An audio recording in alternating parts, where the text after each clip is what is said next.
ದೇಹದಾಟಿಯ ಸ್ಪರ್ಧೆಯಲ್ಲಿ ಸತತ continue six ಗೋಲ್ಡನ್ನೇ ಹೊಡೆದಂತಹ ನಮ್ಮ ಸಂದೇಶ್ ಸ್ಯಾಂಡಿ ಅವರು ಇದ್ದಾರೆ. ಸೊ ಅವರನ್ನ ಈ ವೇದಿಕೆಗೆ ನಾನು ವೆಲ್ಕಮ್ ಮಾಡ್ತಾ ಇದ್ದಾರೆ. ಸಂದೇಶ್ ಅವರು ವೇದಿಕೆಗೆ ಬರಬೇಕಾಗಿ ರಿಕ್ವೆಸ್ಟ್ ಅನ್ನ ಮಾಡ್ತಾ ಇದ್ದಾರೆ. ಒಂದು ಜೋರಾದ ಚಪ್ಪಾಳೆಯಲ್ಲಿ ಅವರನ್ನ ಈ ಒಂದು ವೇದಿಕೆಗೆ ವೆಲ್ಕಮ್ ಮಾಡ್ತಾ ಇದ್ದಾರೆ. ಆಡು ಮುಟ್ಟದ ಸೊಪ್ಪಿಲ್ಲ ಎಂಬಂತೆ ನಮ್ಮ ಸಂದೇಶ್ ಸ್ಯಾಂಡಿ ಅವರು ಕೈ ಹಾಕದ ಫೀಲ್ಡೇ ಇಲ್ಲ. ಡ್ಯಾನ್ಸ್, ದೇಹದಾಡಿಯ, MC, ಮಾತು, ಮೀಡಿಯಾ ಎಲ್ಲದರಲ್ಲೂ ಕೂಡ ಇದ್ದಾರೆ. ಸಂಘಟನೆ, ಸಂಘ, ಸಂಸ್ಥೆ ಎಲ್ಲದರಲ್ಲೂ ಕೂಡ ಇದ್ದಾರೆ. ಸೊ ಅವರನ್ನ ಕೂಡ ಈ ಹೊತ್ತಿನಲ್ಲಿ ಗುರುತಿಸಿಕೊಳ್ಳಿಕ್ಕಿದ್ದೇವೆ. ನಮ್ಮವರೇ.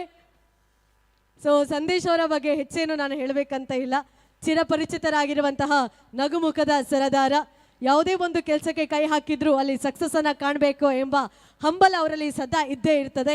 ಅದೇನೇ ಆಗಿದ್ರೂ ಕೂಡ ಅದಕ್ಕೆ 100% ಡೆಡಿಕೇಟ್ ಅನ್ನ ನೀಡಿದ್ರೆ ಖಂಡಿತವಾಗಿಯೂ ಕೂಡ ಅಲ್ಲಿ ರಿಸಲ್ಟ್ ಸಿಗ್ತದೆ ಅಂತ ಹೇಳಿ ದೇಹದಾಡ್ಯದಲ್ಲಿ ಏನಾದರೂ ಒಂದು ಚಾಲೆಂಜ್ ಆಗಿ ಇಟ್ಟುಕೊಂಡು ಸತತವಾಗಿ ಕಂಟಿನ್ಯೂ ಆಗಿ ಗೋಲ್ಡ್ ಮೆಡಲ್ ಅನ್ನ ಪಡೆದಂತಹ ಒಂದು ಏಕೈಕ ಸ್ಪರ್ಧಿ ನಮ್ಮ ಸಂದೇಶ್ ಅವರಿಗೆ ಒಂದು ಚಪ್ಪಾಳೆಯನ್ನ ನೀಡ್ತಾ ಈ ಒಂದು ಸನ್ಮಾನ ಕಾರ್ಯಕ್ರಮವನ್ನ ನೆರವೇರಿಸಿಕೊಡ್ಬೇಕಾಗಿ ರಿಕ್ವೆಸ್ಟ್ ಅನ್ನ ಮಾಡ್ತಾ ಇದ್ದಾನೆ.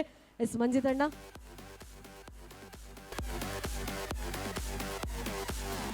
ಕಂಗ್ರ್ಯಾಚುಲೇಷನ್ ಸ್ಯಾಂಡಿ, ಒಳ್ಳೇದಾಗ್ಲಿ. ಇನ್ನಷ್ಟು ಪ್ರಶಸ್ತಿ ಪುರಸ್ಕಾರಗಳು ತಮ್ಮ ಪಾಲಿಗೆ ಸಿಗ್ಲಿ. ಹಾಗೆ